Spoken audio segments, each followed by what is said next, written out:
afterwards, he left, and I was like, you know what? I'm just gonna go for it. Why not? So I called. I had his phone number because it was on like the job ticket. And this is like, I wouldn't advise necessarily that anybody do this because it's like it's probably illegal.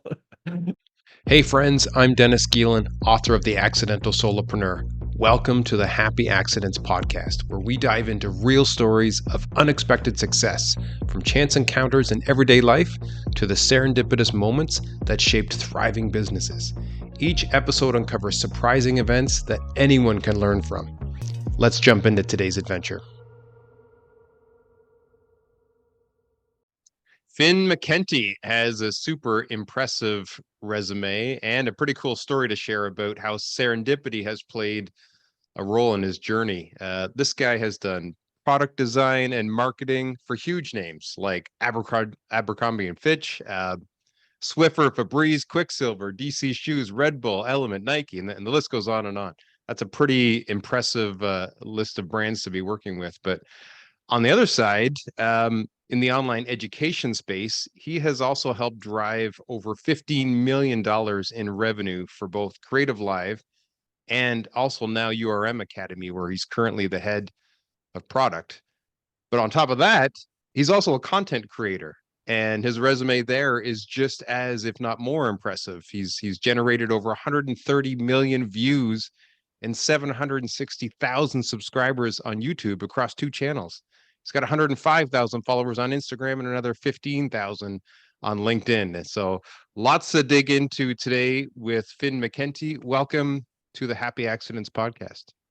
Thank you for having me. I would call it more like a perhaps like moderately interesting story and a slightly above average career, maybe just to like temper expectations a little bit. But thank you. Well, there you go. Well, actually, I'm feeding off your post that you did on LinkedIn today, where you were telling people, hey, if you want to get into video, be over the top, That's right? right. So there we go. That was my introduction to you. Is Perfect. Yeah.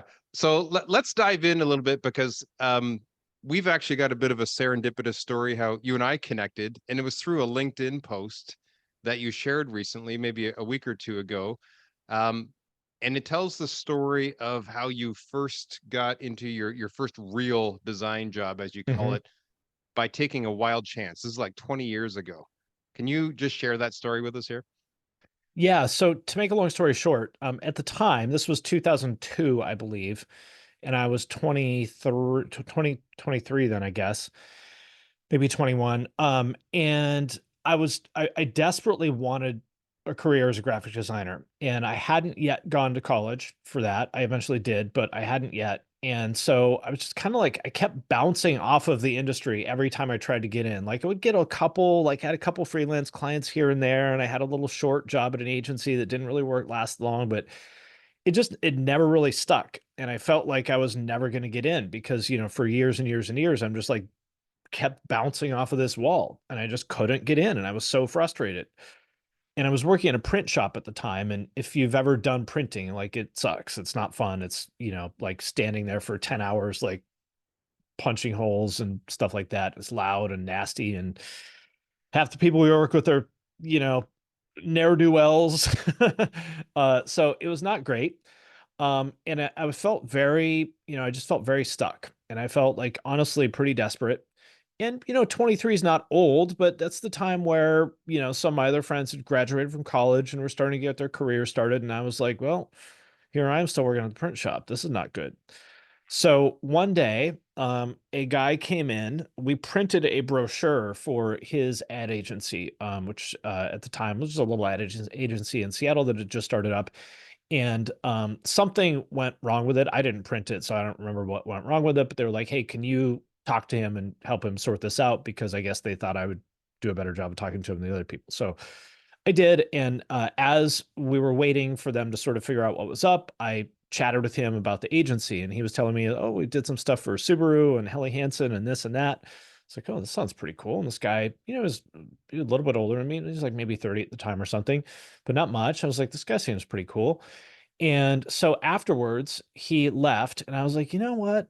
I'm just gonna go for it. Why not? So I called. I had his phone number because it was on like the job ticket. And this is like I wouldn't advise necessarily that anybody do this because it's like it's probably illegal.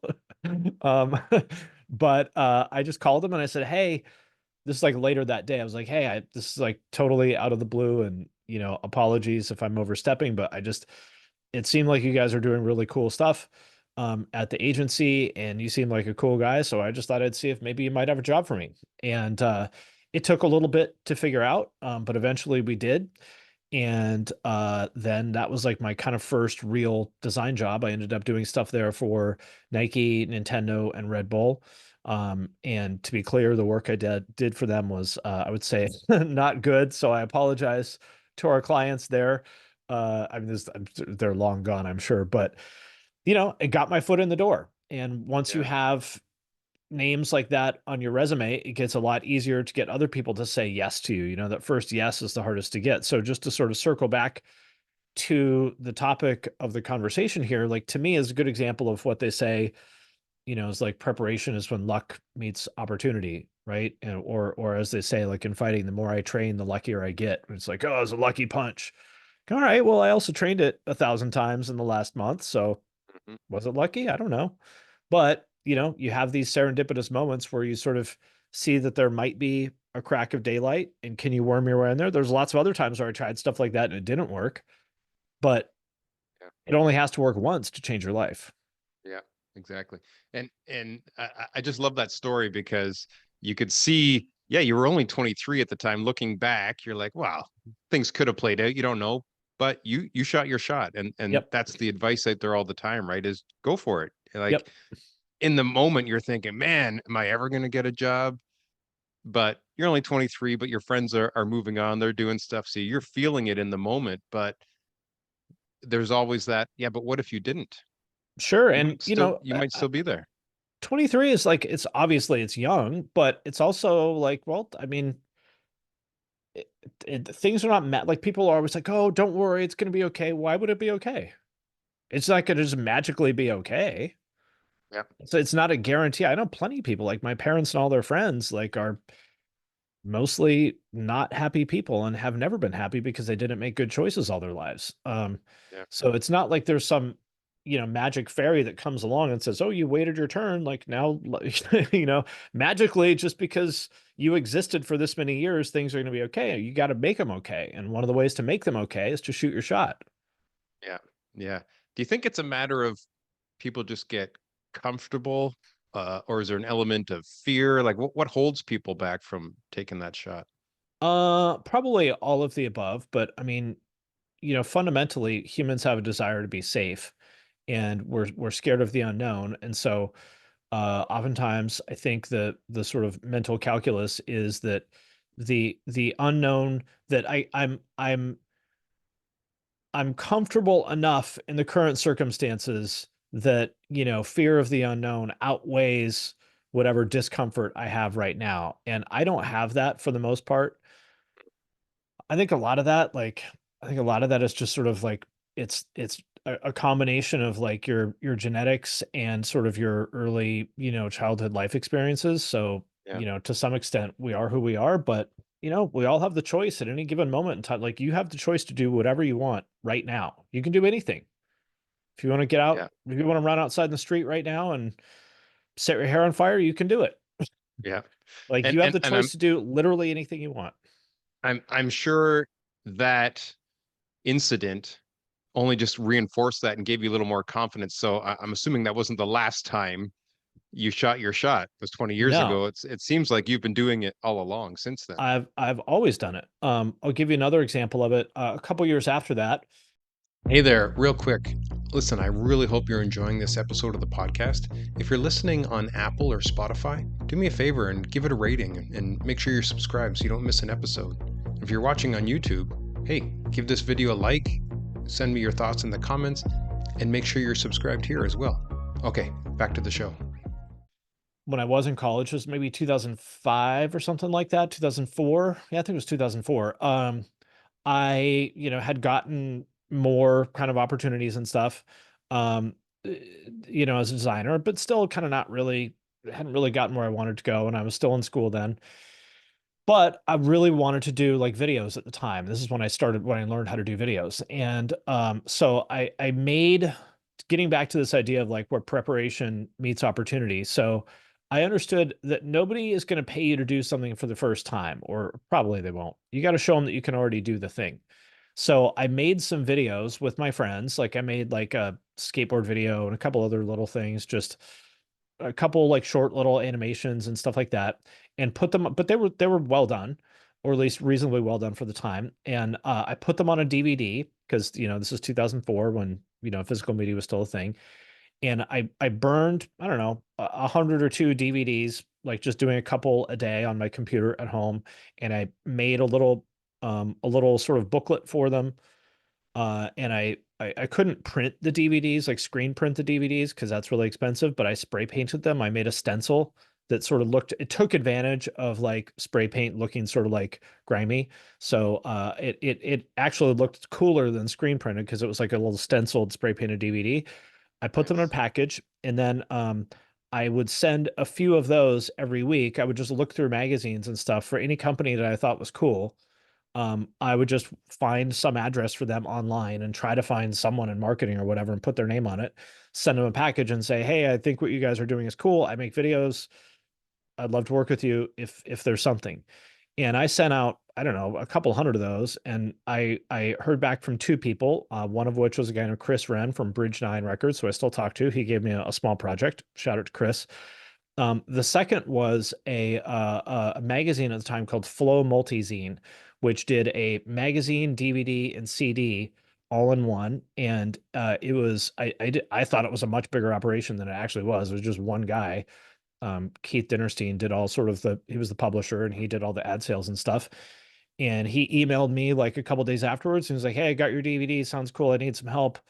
Here's what's going on." And so I did one little small project for them. It worked out. And then I did all the videos on that DVD as my full-time job for the next maybe year and a half or something like that. And that's where I learned how to make videos. Again, just like shooting my shot, just sending these out to, Yeah. it was totally spray and pray because back this is before LinkedIn. There's no way to know who was getting this, but I just trusted, well, if I send out 100 of these or 200, maybe somebody will say yes. And they did. And that's how I ended up doing that stuff for like Quicksilver and Element and DC. And like, shout out to Keith because he got all these just ridiculously amazing companies on board. And by the I way, love it. I'll tell you, I asked Keith once, we, uh, I saw like the ads in the magazine, and we got like Clearasil, X Games, and I think Taco Bell or something like that. And I was like, dude, how in the fuck did you get fucking Clearasil and Taco Bell in our magazine? And he was like, I'll tell you what I do. I have a list of everybody that I want to advertise. I call them literally every day until they literally buy an ad or tell me to fuck off. And if they tell me to fuck off, I wait a week and then I start calling them again. Pure persistence. I love Yeah. it. And I I was love it. like, okay. Like, so that's another sort of theme I would, want everyone to think about. It's just the idea of like brute forcing life. You can brute Yeah. force a lot of things. It's not Yeah. always the best way. It's not the only way, but it's always a way. Yeah. Well, it just goes to show a little creative guerrilla marketing and lots of persistence, and you can exponentially increase your luck surface area, right? It's better For than sitting sure. around waiting for opportunities to land in your lap Yep. and maybe not even recognizing them when they do. Like, might as well get Yep. out there and create some yourself. So Yep. I And you love it. never there's been so many times in my career where things that I thought were going to be amazing were terrible and things that I thought were going to be terrible were amazing. So I think just say Yeah. yes to stuff. I mean, there's a certain point in which your career where things flip and you should start saying no, but in that phase where you're sort of trying to make shit happen, you should just say yes to stuff. Yeah. Yeah. So much we could dive into in your design background and your journey there, but I want to focus more on your content creator Sure. journey and what's happened there. So you currently have two different channels on YouTube, Yep. several hundred thousand subscribers on both. Yep. I'm assuming that the Punk Rock MBA was your first one. Was that your initial? Yeah, Correct. that one's got I think over 500,000 subscribers on that one, maybe. I think it's like 600 now. Yeah, crazy, crazy. So two things I want to kind of go over with you. First, how did you get into punk rock in the first place? And then where did you get the idea to start this channel? Yeah. I mean, again, this is just like total like random happenstance. I saw Suicidal Tendencies on MTV, I think in 1990. There was like, they had been banned from playing in LA for like 5 years because of like gang violence at their shows and stuff. And so they played their first show in LA in 5 years, and that was on MTV News. And I was like, I don't really know what this is. This is cool.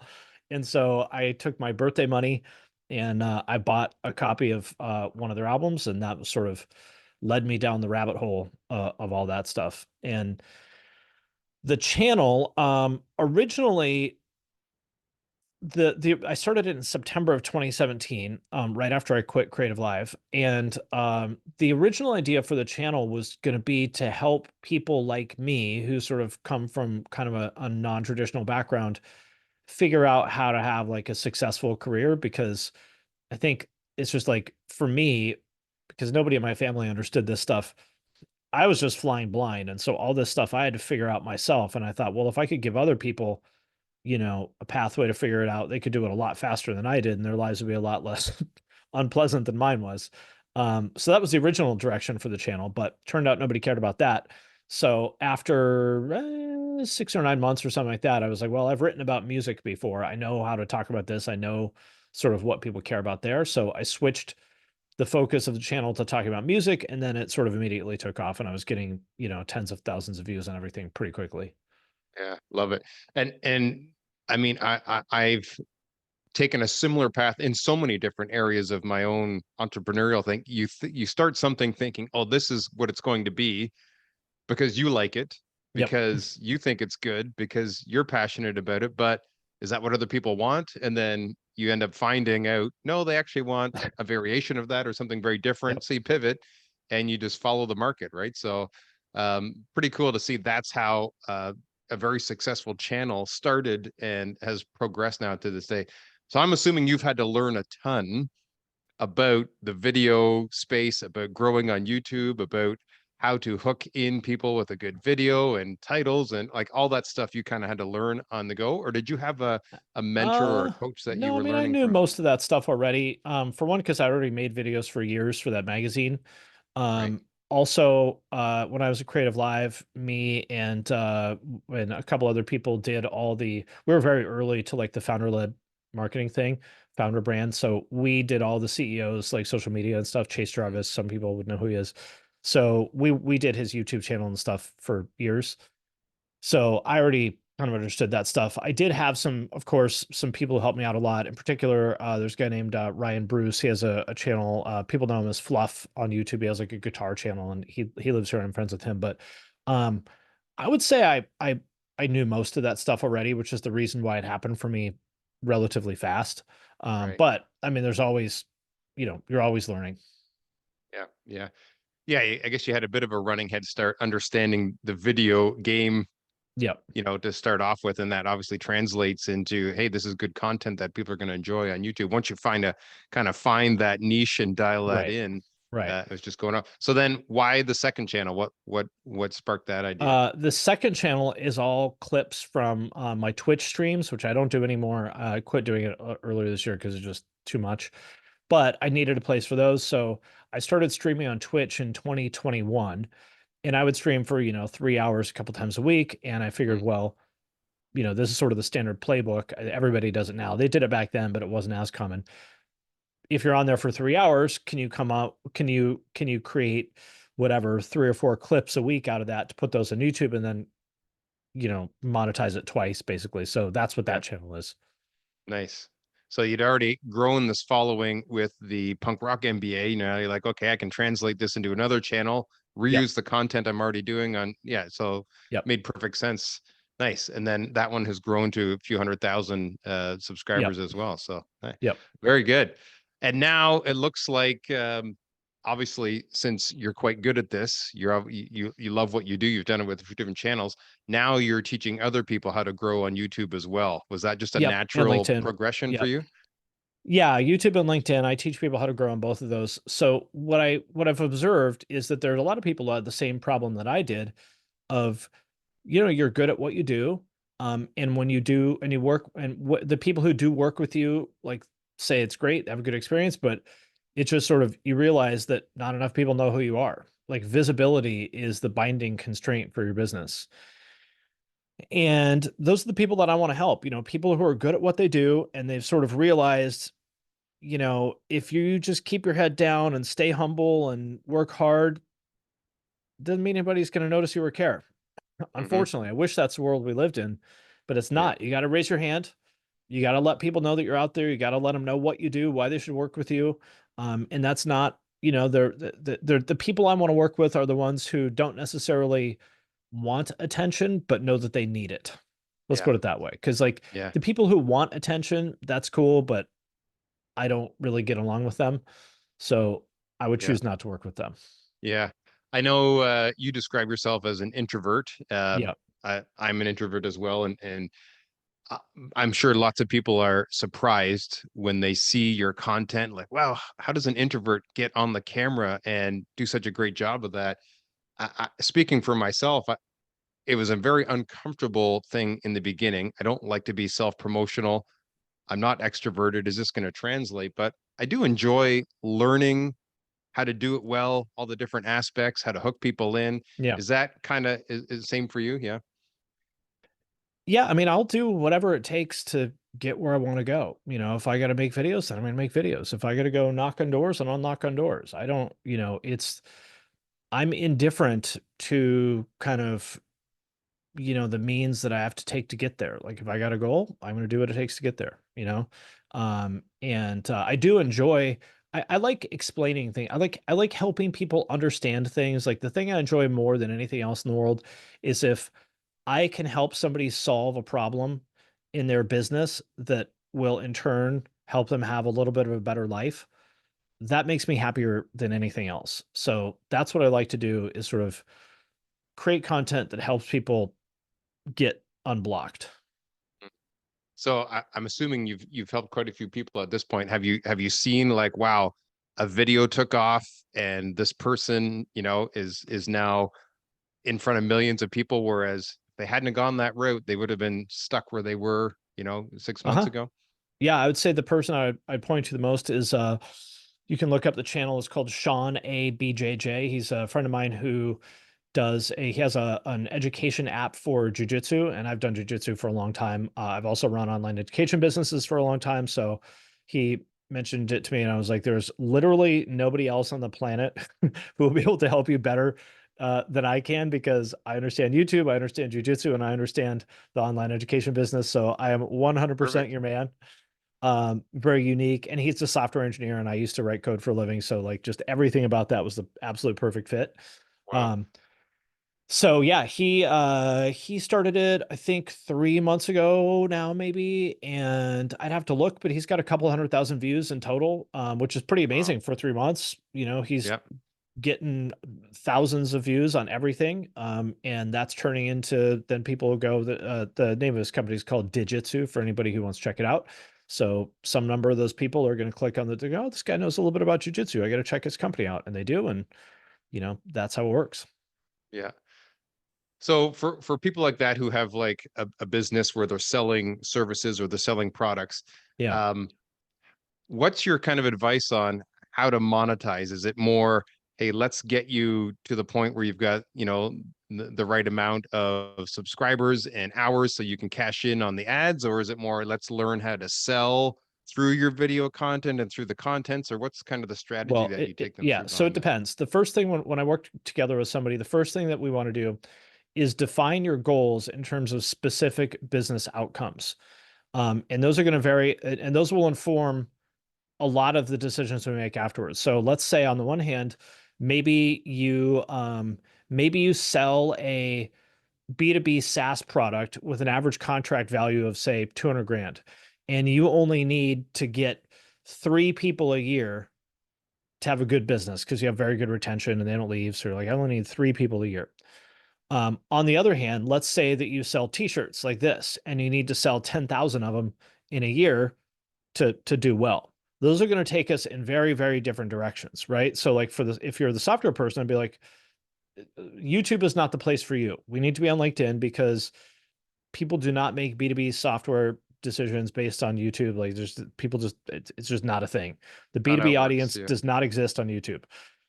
I know there's somebody who's going to tell me there's an exception, blah, blah, blah. It just, generally speaking, it doesn't exist. And Yeah. there are some ways it can work, but those are edge cases. Let's put those aside for now. On the other hand, if you want to sell t-shirts, you should be on YouTube because YouTube is a consumer entertainment app in which you can reach millions and millions of people in a way that is just not true of LinkedIn. And the important part is that people on YouTube, it's much easier to drive people off of the app from YouTube long form content than anything else. In other words, like so Instagram, TikTok, or YouTube Shorts, very hard to drive people off of the app for a couple reasons. Number one, because people don't want to leave it because they're just in, short form videos, like you just doom scroll, swipe, swipe, Yeah. swipe, swipe, swipe. You're just like hypnotized for an hour, right? Swiping through videos. You don't want to leave the app.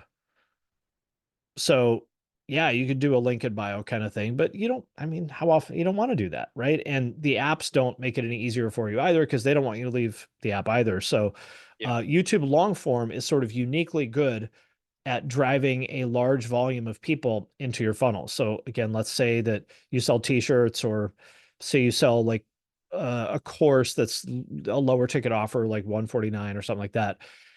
And let's say you get 100,000 people a month watching your videos, which is totally possible. Like that sounds crazy, but it's really not. I mean, I've many, many, many months, gotten 2 to 3 million people a month watching my videos. So 100,000 a month it's not crazy. I mean, Sean is probably close to that. Um, and let's say you get 0.5% of those people to take some sort of action, whether that's to sign up for your newsletter or use a discount code or a product demo or whatever it is. 0.5% of 100,000 people is 500 people. What would that do to your business if you had 500 new people a month getting dropped in your funnel? Probably a lot, right? I mean, unless you're Nike, they don't care about 500 people. But for most businesses, you could do a lot with 500 new people a month getting into your funnel. Yeah. Yeah. Love it. So for people who aren't on YouTube, uh, there's a lot more to it than just, hey, how to make a great video, how to make a great thumbnail. There's a whole business strategy behind this on how to build your funnel and how to drive people to your website or your offers that obviously you have tons of experience and have coached Yeah. other people. So Yeah. yeah. Yeah. Um, Sorry, what were you gonna say? I was just going to ask when new people come to work with you. Okay, Finn, I'm new to YouTube. Maybe they've already started, or maybe they're about Yep. to get started. What's the biggest challenge that you see most of them have? The biggest challenge for most people is video production, which I don't help people with. So that's something if you want to work with me, I mean, I can give you a little bit, like I can tell you a little bit, but like it's not my thing. I don't really know that much about it, because you don't need to know that much about it. My videos are not fancy. Like the camera I'm using right now is the one I recorded my videos with. I got it in like 2018 for $900. You probably buy it on eBay now for $150. I've had this microphone since 2014. I don't know how to use the camera. I put it on auto. That's it. Let it do its thing. Yeah, Yeah. So I production is the hardest part for people, but I mean, I'm going to give you a little bit of tough love here. If you can't figure out video production on your own, you're not cut out for YouTube because YouTube's fucking hard. And if you're going to tap out just because you can't figure out how to get footage from your camera onto your computer, then this is not for you. yeah, yeah. And there's all kinds of editors out there these days, freelance editors that will, help Yes. you take your raw footage and make it into, a nicer chopped up Yep. video where it flows better. So even if you don't want to It's take the yeah. time to learn It's yourself, You shouldn't. You should pay someone else. But even just yeah, recording the videos, I mean, it is hard for people. But you just, again, like if that, trust me, that's going to be the least challenging. I don't want to scare people about it, but what you're signing up for is fucking hard. Like yeah, you're going to have to make dozens of videos probably that get 50 views. You're going to put hundreds of hours into this for zero return, most likely. Maybe it'll pop off and you'll do well, on your third video like Sean did, but that's unlikely. Most likely scenarios, you're going to spend 3 to 6 months working on this for like almost zero return. And it's going to suck and you're going to be really discouraged and really disheartened and you're going to want to give up. but you got to keep going because that's the way it works. If you just keep going long enough and learning, that's important. But if you learn from every video, then eventually it's going to work. And when it does work, then all that effort you put into it is going to be worth it. But if recording a video, learning how to record a video is too hard for you, then that 6 months of basically grinding with no reward is going to be way, way, way too hard for you because it's psychologically very difficult for most people. It is for me anyway. Yeah. I think for a lot of people, just the idea of, man, I could be making videos for the next 6 months and it might not be making much of a difference. They're out already before they even get Yep. started. Right. So it's those that can go, yeah, I'm going to give it a shot and I'm going to learn. I'm going to try a little bit. And at the end of the 6 months, I might not, be getting hundreds of thousands of views, but I'm going to be better than I am today. So Yep. Yep. yeah, And get you it. just have to trust that if you don't give up, it will work eventually. I mean, that's what I told myself. And I wanted to give up every day. I was like, this Yeah. is embarrassing and I feel stupid and I don't feel like this is ever going to work. But I just told myself, I know, like, I know I can figure this out. If I just keep going, it will work eventually. And it did. Yeah. And I guess the comforting thing too is when you're just starting out, nobody's watching. So if your videos Exactly. aren't great, who cares, right? Right. Exactly. Exactly. Yeah. So we have this idea that everyone's watching us and like, oh, what's Dennis like, did you see what Dennis said? No, I did not see what Dennis said. Nobody did. Right. So, so that's the comforting part of, Yeah. sort of slow growth. Yeah. So we started off the episode here talking about how you shot your shot. Yep. And at the time you were 23, you were working in print production. That sucked. You didn't Yep. know what was going to happen with your life. You shot your shot and it took you in this direction. Do you ever look back and go, what if I hadn't have done that? What would my life be like? Sure. I mean, and there's tons and tons and tons of, times in my life where that's happened, just to briefly, the other one that I mentioned in that post, or maybe it was in my newsletter. It happened to me again in 2009, I think. I was working at a product design firm at the time and it was cool, but it was like kind of just time for me to move on for various reasons that had nothing to do with the company, just in my life. And I was trying to find a job, and this is 2009, which is not a great time to be looking for a job. And so I had like 800 Twitter followers at the time from this blog I was doing, which had nothing to do with design. It was about like music. And I just tweeted randomly one day, like, hey, I'm a graphic designer. I need a new job. Can anybody help? And a guy who at the time I didn't know replied and was like, yeah, man, I work at Abercrombie in Columbus. I lived in Cincinnati at the time. I can get you in there as a designer. And I was like, yeah, right.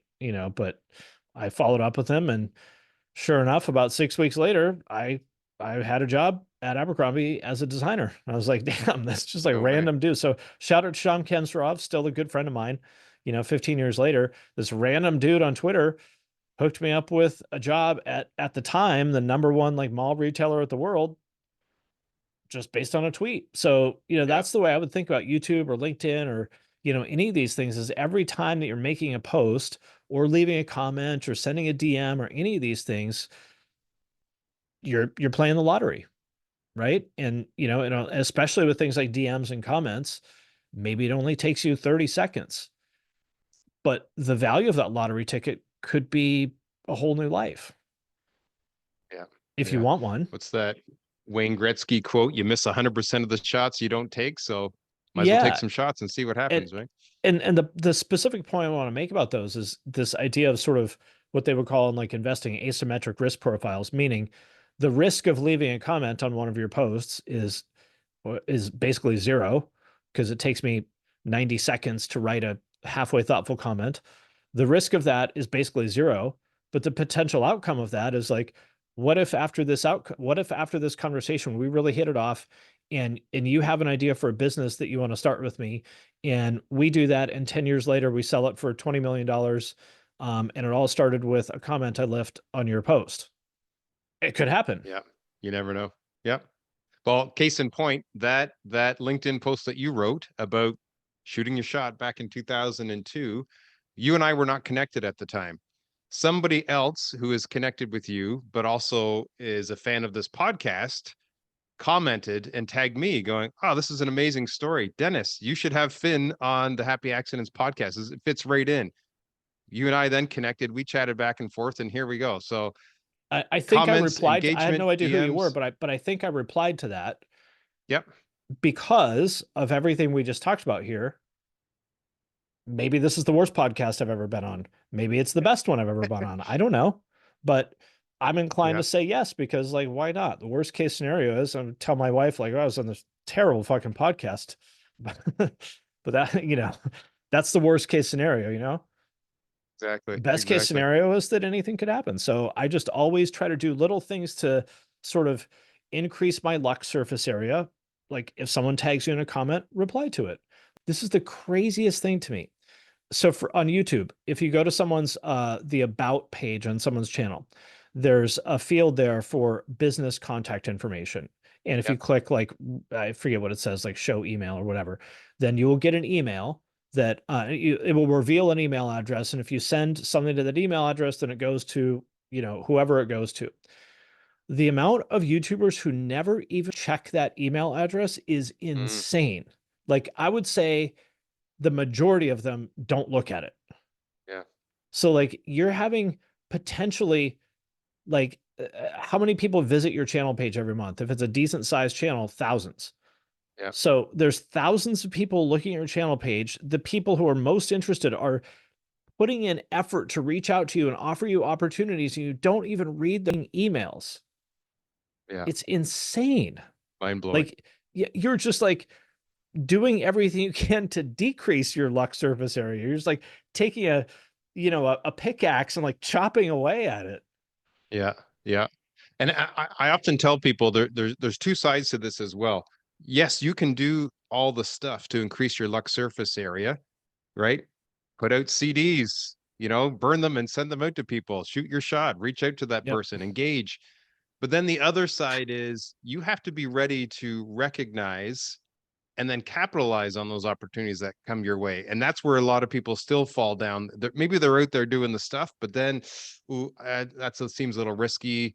Yeah. I'm going in this direction. That seems like that is going to take me in a different direction. I'll say no to that. Or There's that other side of the cynicism and equation. skepticism. Yeah.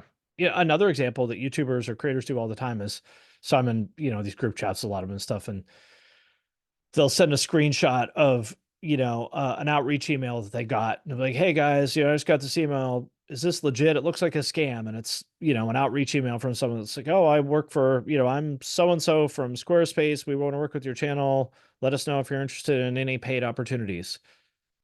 And sometimes those are fake. Mhm. Like, well, why don't you just reply to it and find out? Yeah. They're like, It's easy. Easy. hey, yeah, hey, Jenny, sounds awesome. Let me know what you have in mind. And if she's Yeah. legit, she will follow up with a proposal, Yeah. and then you can take it. But it's like just this sort of default no attitude that people have is insane to me. Yeah.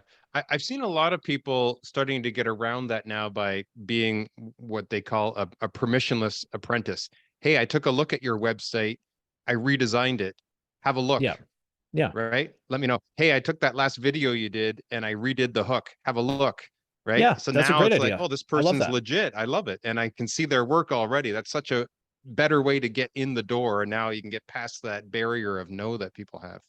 Yeah, absolutely. And I've worked with lots of people who've done that. I mean, both of the editors that I use for my channel, who have made hundreds of thousands of dollars from me and gotten millions and millions of views on these videos, both of them just reached out to me cold.